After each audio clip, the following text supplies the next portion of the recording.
Au niveau des soins, est-ce que vous auriez une crème à proposer?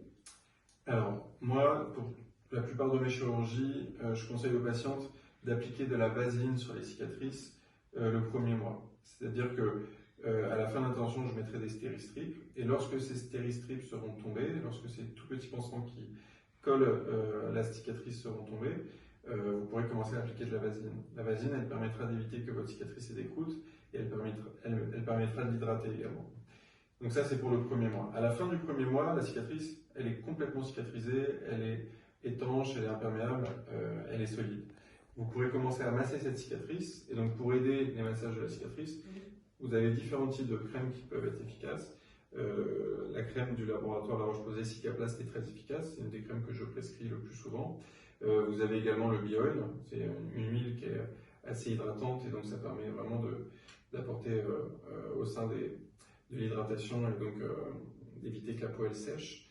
Et vous avez également le beurre de karité qui est vraiment très gras, et donc qui permet d'avoir une cicatrice qui est en permanence hydratée, et donc qui va vous permettre de la masser de façon plus agréable. Donc c'est vraiment les trois produits que je propose. Après, beaucoup de crèmes sont efficaces en règle générale, mais c'est ces trois produits-là qui sont les plus adaptés.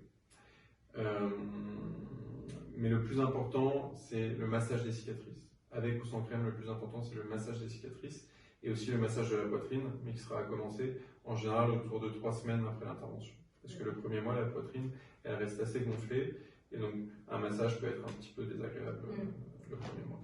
Donc, mais il faut masser la poitrine pour éviter la survenue d'une coque.